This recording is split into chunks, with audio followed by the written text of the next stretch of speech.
Good morning students. अपन ने last class के अंदर लाभ हानि नियोजन खाते के बारे में बात की थी। अगर उससे संबंधित कोई भी क्वेरी हो तो आप मेरे से पूछ सकते हो, डजंट मैटर। उसके बाद में अगर आज के टॉपिक के बारे में बात करें अपन, तो आज अपना टॉपिक है साझेदारों की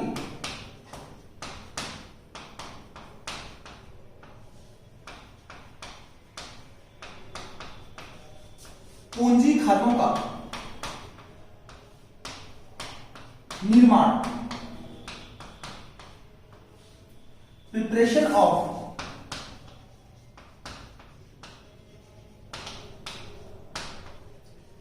पार्टनर्स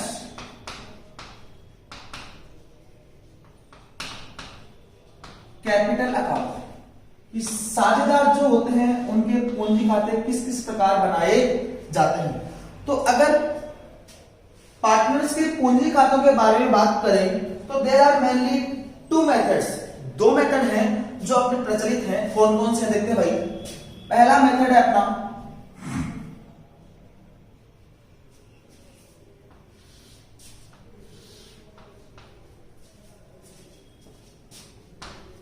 स्थायी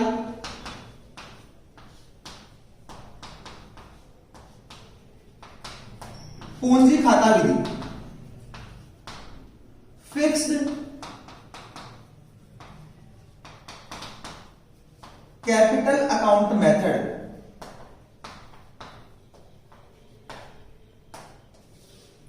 और दूसरी विधि है अपनी परिवर्तनशील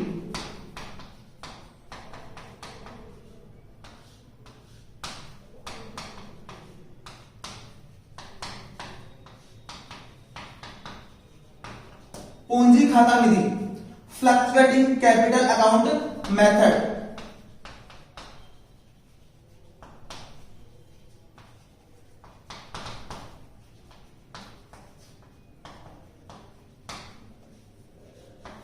देखो भाई, स्थायी पूंजी खाता विधि ऐसी पूंजी खाता रखने की ऐसी विधि जिसमें साझेदारों की पूंजी सामान्यतः प्रत्येक वर्ष अपरिवर्तित रहती है, अर्थात स्थायी रहती है। इसे अपन स्थायी पूंजी खाता विधि कहते हैं। परिवर्तनशील पूंजी खाता विधि नाम से ही पता चलता है, इसमें पूंजी खाते कैसे होते रहेंगे, परिवर्तित होते रहेंगे। अर्थात पूंजी खाता रखने की वह विधि जिसमें साझेदारों के पूंजी खातों का शेष प्रत्येक वर्ष परिवर्तित होता रहता है, बदलता रहता है। इसे अपन परिवर्तनशील पूंजी खाता विधि कहते हैं। अब देखो भाई, अगर स्थायी पूंजी खाता विधि है तो इसके अंदर मेनली दो खाते बनाए जाते हैं, अर्थात दो अकाउंट तैयार किए जाते हैं। वो कौन कौन से उनके बारे में बात करते हैं अपन। पहला है पार्टनर्स कैपिटल अकाउंट।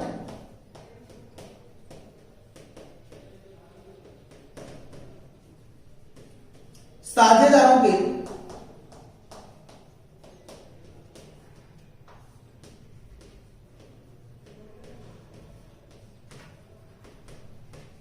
पूंजी खाते। दूसरा है अपना पार्टनर्स करंट अकाउंट।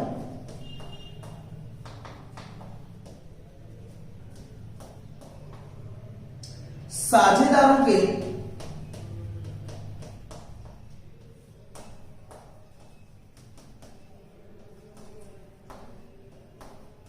चालू खाते। देखो भाई, विधि है अपनी फिक्स्ड कैपिटल अकाउंट मेथड, स्थायी पूंजी खाता विधि। ऐसी पूंजी खाता रखने की ऐसी विधि जिसमें सामान्यतः साझेदारों की पूंजी खातों के शेष कैपिटल अकाउंट का बैलेंस क्या रहता है, स्थिर रहता है, स्थायी रहता है, अपरिवर्तित रहता है। सामान्यतः बड़े काम के लिए ध्यान रखना। तो इसे अपन साझेदारों की स्थायी पूंजी खाता विधि कहते हैं। इसमें कितने खाते तैयार किए जाते हैं, दो खाते, एक तो पार्टनर्स कैपिटल अकाउंट और दूसरा पार्टनर्स करंट अकाउंट। अब देखो भाई, आपको पता है एक लेखांकन वर्ष के अंदर साझेदार के क्या क्या ट्रांजैक्शन होते हैं। सबसे पहले या मान लो पार्टनरशिप फर्म अपने स्टार्ट किए, तो देखना भाई, सबसे पहले साझेदार क्या लगाएगा, पूंजी लगाएगा। फिर साझेदार को क्या मिल सकता है, वेतन मिल सकता है, साझेदार आहरण कर सकता है, उसे उसकी पूंजी पर ब्याज मिल सकता है। इसके अलावा उसको कमीशन मिल सकता है। इसके अलावा साझेदारों को ऋणों पर ब्याज मिल सकता है। इसके अलावा साझेदारों को आहरणों पर ब्याज चुकाना पड़ सकता है। इसके अलावा शुद्ध लाभ साझेदार को मिल सकता है, अथवा शुद्ध हानि, अगर हानि हो व्यवसाय में तो शुद्ध हानि में उसको हिस्सा मिल सकता है। ये सारे ट्रांजैक्शन सामान्यतः वर्ष के उपरांत एक साझेदार के खाते से होते हैं। अब देखो भाई, अगर स्थायी पूंजी खाता विधि है तो मैंने आपको बताया कि इस विधि में साझेदारों के पूंजी खातों का शेष सामान्यतः अपरिवर्तित अर्थात स्थायी रहता है। इसका मतलब इस विधि में अपन कितने खाते तैयार करते हैं? दो खाते। पहला खाता अपना पार्टनरशिप कैपिटल अकाउंट और दूसरा खाता अपना पार्टनरशिप करंट अकाउंट। इसका मतलब अगर पार्टनर्स कैपिटल अकाउंट की रखने की स्थायी पूंजी खाता विधि है तो इसमें दो खाते तैयार किए जाते हैं, पार्टनर्स कैपिटल अकाउंट और पार्टनर्स करंट अकाउंट। पूंजी खाते में केवल और केवल पूंजी से संबंधित ट्रांजैक्शंस को ही रिकॉर्ड किया जाता है, और इसके अलावा अन्य जो भी ट्रांजैक्शन है, जैसे पार्टनर को वेतन मिला, आहरण अगर उसने किए हैं, पूंजी पर ब्याज है, कमीशन है, उसको अगर कमीशन मिला है, अगर उसको ऋणों पर ब्याज मिला है, आहरणों पर ब्याज मिला है, अगर उसको शुद्ध लाभ में हिस्सा मिला है या शुद्ध हानि में हिस्सा मिला है, तो इन सब को कहां रिकॉर्ड किया जाएगा? पार्टनर्स करंट अकाउंट में रिकॉर्ड किया जाएगा। इसका मतलब स्थायी पूंजी खाता रखने की स्थायी पूंजी खाता विधि में साझेदारों की पूंजी का बैलेंस सामान्यतः हर वर्ष क्या रहेगा? अपरिवर्तित अर्थात स्थायी रहेगा। लेकिन इसके अलावा जो भी ट्रांजैक्शन हो रहे हैं उनको अपने को कहां रिकॉर्ड करना है? पार्टनर्स करंट अकाउंट के अंदर रिकॉर्ड करना है। अब देखो भाई, मैंने एक वर्ड यूज किया था कि सामान्यतः पूंजी खातों का शेष क्या रहता है? अपरिवर्तित रहता है। अब बदल कब सकता है? देखो भाई, साझेदार ने जब व्यापार स्टार्ट किया उस टाइम पर इनिशियल कैपिटल के रूप में कुछ राशि लगाई, उसके बाद में अगर उसने कोई अतिरिक्त पूंजी लगाई है तो उसको भी कहां रिकॉर्ड किया जाएगा? पार्टनर्स कैपिटल अकाउंट में। अगर साझेदार ने पूंजी में से कोई स्थायी आहरण किया है, अर्थात साझेदार ने अपनी पूंजी कम की है, पूंजी में से स्थायी आहरण अगर किया हो तो उसको भी, इसका भी क्या करना पड़ेगा अपने को? इसको भी कहां रिकॉर्ड करना पड़ेगा अपने को? पार्टनर्स कैपिटल अकाउंट में। और पार्टनर्स कैपिटल अकाउंट में पूंजी में से क्या किया जाएगा? इसको लेस किया जाएगा। अब देखो, प्रश्न में कई बार क्या होता है, केवल और केवल ड्रॉइंग के बारे में सूचना दी होती है, केवल आहरण दिया हुआ होता है। अगर केवल आहरण दिया हुआ हो तो उसे कहां रिकॉर्ड करना आपने को? पार्टनरशिप करंट अकाउंट में। लेकिन अगर प्रश्न में ऐसा कहा गया हो कि साझेदार ने पूंजी में से स्थायी आहरण किया है तो उसे कहां रिकॉर्ड करना आपने को? पार्टनरशिप कैपिटल अकाउंट में। बात समझ आ गई? अब इसके फॉर्मेट के बारे में अपन बात करते हैं। देखो भाई, फॉर्मेट क्या होता है इसका?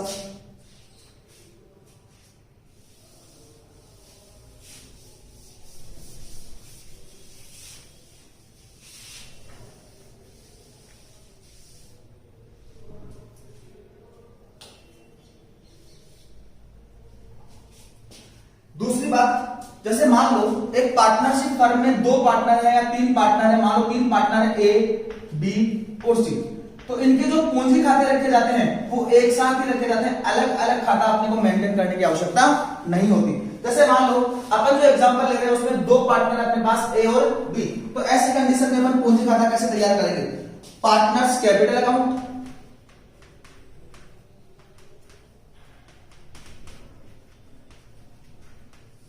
दो पार्टनर हैं, दो कॉलम तैयार करने पड़ेंगे, एक ए का कॉलम, एक बी का कॉलम,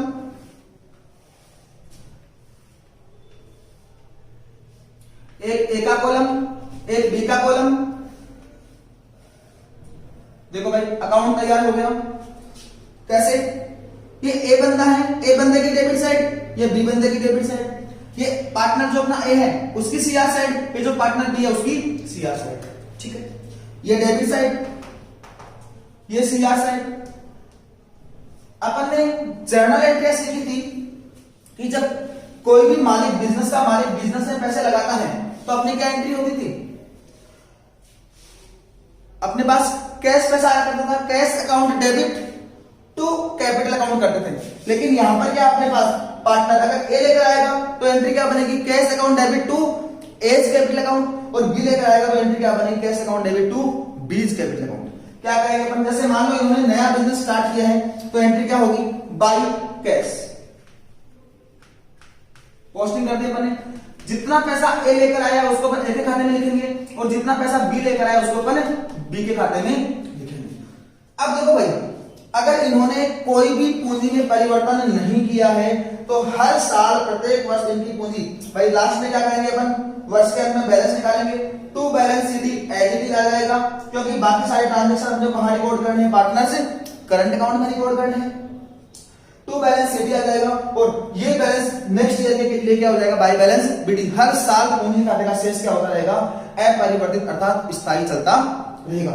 लेकिन मान लो पार्टनर्स ने कोई एडिशनल कैपिटल लगाई है, जैसे मान लो ए जो बंदा है इसने अतिरिक्त पूंजी लगाई, अब अतिरिक्त पूंजी लगाएगा, पैसा लेकर आएगा, फर्म के पास कैश आएगा, cash account debit to capital account करते थे अपन 11th क्लास तक, लेकिन यहां पर क्या होगा, टू पार्टनर्स कैपिटल अकाउंट। तो ऐसी कंडीशन में ए के खाते में क्या पोस्टिंग होगी, बाय कैश। पूंजी कौन लेकर आ रहा है, ए, बी नहीं लेकर आ रहा तो बी के खाते में क्या हो जाएगा, डैश। मान लो किसी साझेदार ने पूंजी में से कोई स्थायी आहरण किया है, भाई जब पूंजी लेकर आया तब कैपिटल अकाउंट क्या किया अपन ने, सीआर किया, अगर पूंजी में से पैसा निकालेगा तो कैपिटल अकाउंट क्या हो जाएगा, डेबिट, और फर्म के यहां से क्या जाएगा, कैश जाएगा, और कैश जाते कैश अकाउंट क्या हो जाएगा, सीआर। मान लो बी बंदे ने पूंजी में से स्थायी ड्रॉइंग की है तो एंट्री क्या बनेगी, B's capital account debit to cash account, और बी के पूंजी खाते में क्या पोस्टिंग हो जाएगी, टू कैश। ए ने कोई ड्रॉइंग नहीं की, वर्ष के अंत में क्या आ जाएगा, to balance CD.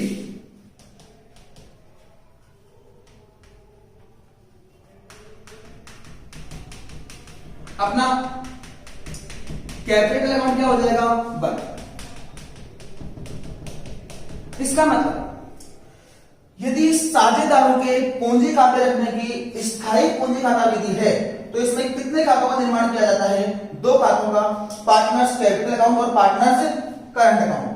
Partners capital account में केवल और केवल पूंजी से संबंधित ट्रांजैक्शंस को रिकॉर्ड किया जाता है, जैसे साझेदार की पूंजी का ओपनिंग बैलेंस, अगर उसने कोई कैपिटल लगाई हो तो उसके बारे में, या उसने साझेदार ने पूंजी में से कोई स्थायी आहरण किया है तो। ऐसी कंडीशन में इन दोनों ट्रांजैक्शन होने की स्थिति में ही साझेदार की पूंजी में, स्थायी पूंजी में परिवर्तन हो सकता है, अन्यथा कोई परिवर्तन नहीं होगा।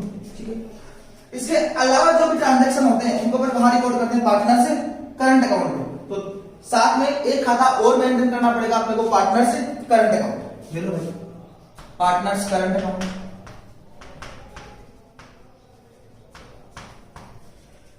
इनके बारे में अपन ने बात की थी, इसमें क्या क्या लिखते हैं अपन, साझेदारों को पूंजी पर ब्याज मिल रहा है या फिर उसको कोई वेतन, कमीशन, पारिश्रमिक, लाभों में हिस्सा ये मिल रहा है तो उसको अपन कहां रिकॉर्ड करेंगे, पार्टनर से करंट अकाउंट में रिकॉर्ड करेंगे। जैसे मान लो फॉर एग्जांपल अपने दो पार्टनर है, एक ए दूसरा बी, ए और बी। करंट अकाउंट के बारे में बात करें तो पार्टनर्स करंट अकाउंट में ए के खाते की डेबिट साइड, ए के खाते की सीआर साइड, बी के खाते की डेबिट साइड और बी के खाते की सीआर साइड अपने सामने आ गई। अब सबसे पहले करंट अकाउंट के बैलेंस के बारे में बात करें। डेबिट बैलेंस हो सकता है, डेबिट बैलेंस होगा तो क्या लिखेंगे, to balance BD. CR balance होगा तो क्या लिखेंगे, बाय बैलेंस बीडी। अगर डेबिट बैलेंस दिया हुआ है तो टू बैलेंस बीडी लिख देंगे अपन। इसके बारे में अपने 11th क्लास के अंदर अच्छे से बात कर रहे थे। अगर सीआर बैलेंस दिया हुआ है तो बाय बैलेंस बीडी।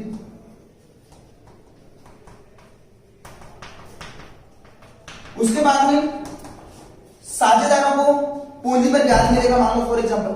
अब पूंजी पर ब्याज मिलेगा, अपन ने एंट्री क्या की थी, जब अपन ने लाभ हानि नियोजन खाता बनाना सीखा था तो अपन ने वहां पर एंट्री की थी, profit and loss appropriation account debit to partners capital account की थी। क्योंकि यहाँ पर स्थायी पूंजी खाता भी दिया है तो पार्टनर्स कैपिटल अकाउंट दिया, कौन सा खाता, सीआर होगा, पार्टनर्स करंट अकाउंट। एंट्री क्या बनेगी, profit and loss account debit to partners current account, और पार्टनर्स करंट अकाउंट में क्या एंट्री क्या पॉजिटिव हो जाएगी, बाई सैलरी टू पार्टनर। अगर सैलरी मिली है तो एक को मिली है, एक के खाते में, एक एक चालू खाते में सीआर कर दो। अगर पूंजी पर ब्याज मिला है, बाई इंटरेस्ट ऑन कैपिटल। साझेदार के लिए क्या है, इनकम। इनकम होती है साझेदार का चालू खाता, क्या हो जाएगा, सीआर। मान लो कमीशन मिला है तो बाई कमीशन टू पार्टनर।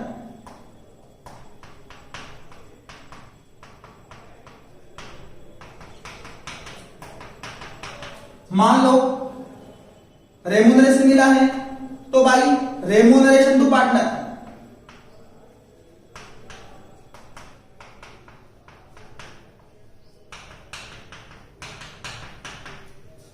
मान लो नेट प्रॉफिट मिला है तो पार्टनर का पूंजी खाता क्या होगा, सीआर। यहां पर कौन सा खाता, करंट अकाउंट। करंट अकाउंट क्या होगा, सीआर बाई नेट प्रॉफिट।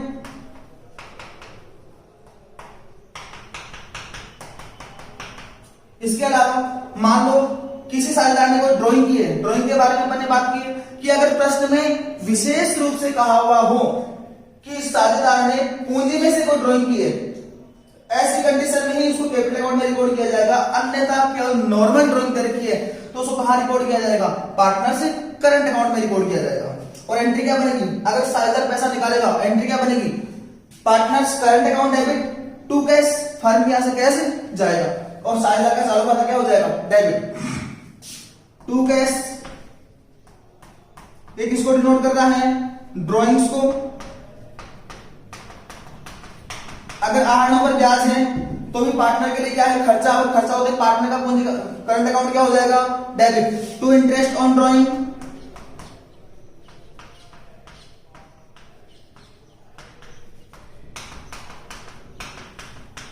इसके बाद में हो सकता है कि नेट प्रॉफिट होने की बजाय क्या हो जाए, नेट लॉस। नेट लॉस होगा तो पार्टनर के लिए क्या है, खर्चा। और पार्टनर का करंट अकाउंट क्या हो जाएगा, डेबिट टू नेट लॉस।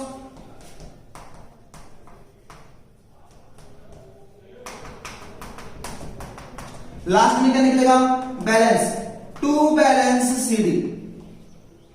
हो सकता है डेबिट बैलेंस भी आ जाए। अगर डेबिट बैलेंस आएगा तो क्या लिखेंगे अपन, by balance CD.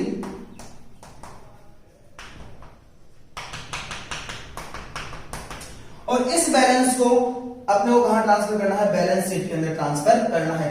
Current account के बैलेंस को अलग ट्रांसफर करना है और कैपिटल अकाउंट के बैलेंस को अलग ट्रांसफर करना है। भाई 11th क्लास में अपन ने क्या सीखा था, 11th क्लास में जो भी अपना नेट प्रॉफिट आता था प्रॉफिट एंड लॉस अकाउंट से, उसको अपन सीधा का सीधा कैपिटल में ले जाकर जोड़ दिया करते थे। लेकिन चूंकि यहां पर पार्टनर्स मालिकों की संख्या एक से ज्यादा है तो सबसे पहले तो अपने क्या करना पड़ेगा, जो प्रॉफिट एंड लॉस अकाउंट से अपना नेट प्रॉफिट या नेट लॉस आया उसको डिस्ट्रीब्यूट करना पड़ेगा। उसको डिस्ट्रीब्यूट करने के लिए अपने लास्ट क्लास में profit and loss appropriation account बनाना सीखा था। वो काम करने के बाद में अपने को साझेदारों के पूंजी खाते अलग से तैयार करने पड़ेंगे। और पूंजी खाते रखने की अपने पास कितनी विधियां हैं, दो।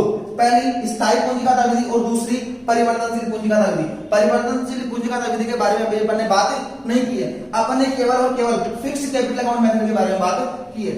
जब साझेदारों द्वारा पूंजी खाता रखने की स्थायी विधि अपनाई जाती है तो ऐसी स्थिति में कितने खाते खोले जाते हैं, दो। पार्टनर्स कैपिटल अकाउंट और दूसरा partners current account. Capital account में केवल और केवल पूंजी से संबंधित ट्रांजैक्शंस को रिकॉर्ड किया जाता है। जैसे फॉर एग्जांपल पूंजी का प्रारंभिक बैलेंस, पार्टनर्स के द्वारा लगाई गई अतिरिक्त पूंजी, या किसी साझेदार ने पूंजी में से कोई स्थायी आहरण किया है तो उसको रिकॉर्ड किया जाता है। दूसरा खाता बनाते हैं पार्टनर्स के करंट अकाउंट। इसके अंदर पूंजी के अलावा अन्य जो भी ट्रांजैक्शंस है, जैसे साझेदार को मिलने वाला वेतन, कमीशन, पारिश्रमिक, पूंजी पर ब्याज, आहरणों पर ब्याज, ऋणों पर ब्याज, शुद्ध लाभ, लाभों में हिस्सा, इसके अलावा ड्राइंग्स, इंटरेस्ट ऑन ड्राइंग्स या नेट लॉस, इसके बारे में इन सबको पार्टनर्स करंट अकाउंट के अंदर रिकॉर्ड किया जाता है। तो आई थिंक स्थायी पूंजी खाता विधि समझ में आई होगी। अब बात करते हैं अपन परिवर्तनशील पूंजी खाता विधि के बारे में, फ्लक्चुएटिंग कैपिटल अकाउंट मेथड के बारे में। देखो भाई, नाम से ही पता चल रहा है यहां पर साझेदारों के पूंजी खातों का शेष क्या होगा, परिवर्तित होता रहेगा। और परिवर्तित होता रहेगा तो ऐसी स्थिति में अपने को कैपिटल अकाउंट को अलग से बनाने की आवश्यकता नहीं है। और इस स्थिति में केवल एक ही खाता बनाया जाता है जिसे अपन कहते हैं पार्टनर्स कैपिटल अकाउंट। अर्थात परिवर्तनशील पूंजी खाता विधि से खाते रखने की स्थिति में पार्टनर्स के द्वारा केवल एक ही अकाउंट मेंटेन किया जाता है, जिसे अपन कहते हैं पार्टनर्स कैपिटल अकाउंट।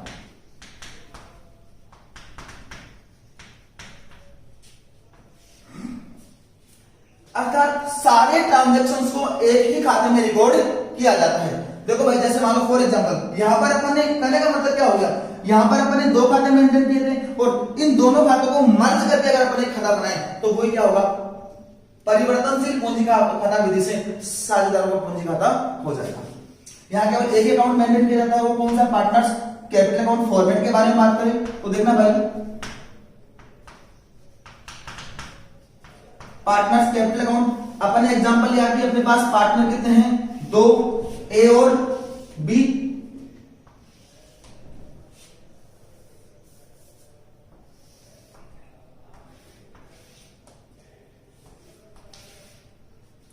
खाते की ये कौन सी साइड, डेबिट साइड। फिर खाते की कौन सी साइड होती है, सीआर साइड। ये अपना पार्टनर ए, पार्टनर बी, पार्टनर ए की सीआर साइड, पार्टनर बी की सीआर साइड। ये कॉलम का होता है अपना पर्टिकुलर्स का, पर्टिकुलर्स का।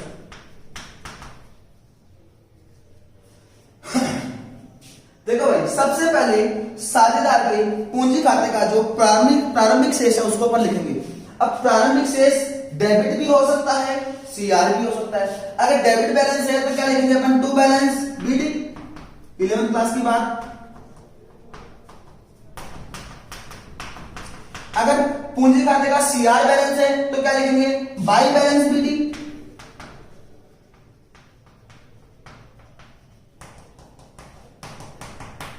हो सकता है कि कोई पार्टनर अतिरिक्त पूंजी लगाए, अतिरिक्त पूंजी लगाएगा, फर्म के पास पैसा आएगा, कैश अकाउंट डेबिट। मान लो ए ने पैसा लगाए हैं तो किसका पूंजी खाता सीआर हो जाएगा, ए का।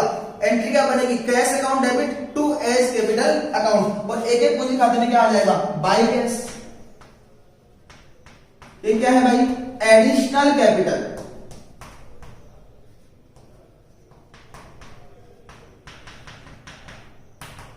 बी ने लगाई, इसका मतलब बी के कॉलम में क्या आ जाएगा, dash.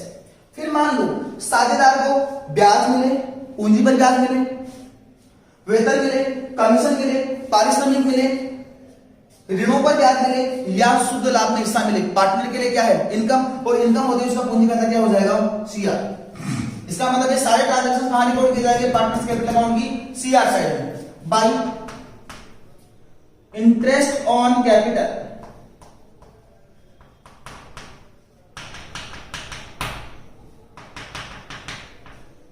By salary to partner या बाई सैलरी।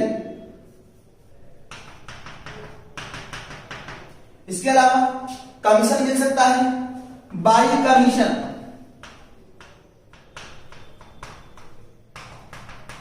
इसके अलावा रेम्यूनरेशन मिल सकता है, बाई रेम्यूनरेशन।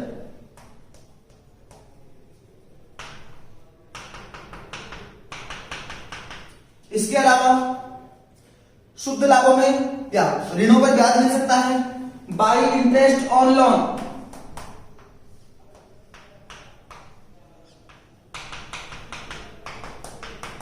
इसके अलावा शुद्ध लाभ में हिस्सा मिल सकता है,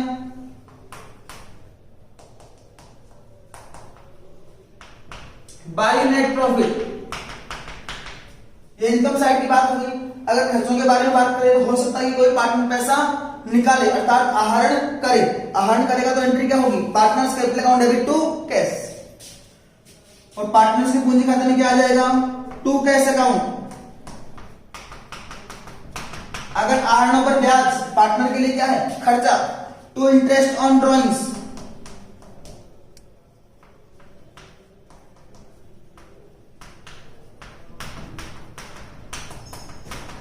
इसके अलावा नेट लॉस में हिस्सा, पार्टनर के लिए क्या है, खर्चा, टू नेट लॉस।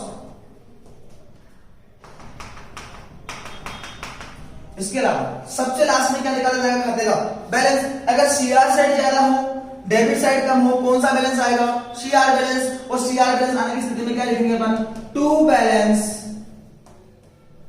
सीडी। और इस बैलेंस को कहां ट्रांसफर कर दिया जाएगा, पार्टनर्स सॉरी बैलेंस शीट के अंदर। अगर डेबिट साइड ज्यादा हो, सीआर साइड कम हो, तो कौन सा बैलेंस आएगा? Debit balance. और डेबिट बैलेंस की कंडीशन में क्या लिखेंगे अपन? By balance CD. और अपना पार्टनर कैपिटल अकाउंट क्या हो जाएगा? 1। इस प्रकार अगर अपन बात करें तो देखना भाई, साझेदारों के पूंजी खाते रखने की अपने पास 2 विधियां होती है। पहली विधि स्थायी पूंजी खाता विधि और दूसरी विधि परिवर्तनशील पूंजी खाता विधि। स्थायी पूंजी खाता विधि के बारे में बात करें तो इस स्थिति में साझेदारों की पूंजी खातों का शेष सामान्यतः क्या रहता है? स्थायी रहता है, अर्थात अपरिवर्तित रहता है। इस विधि में साझेदारों के द्वारा 2 खातों का निर्माण किया जाता है, पार्टनर्स कैपिटल अकाउंट और पार्टनर्स करंट अकाउंट।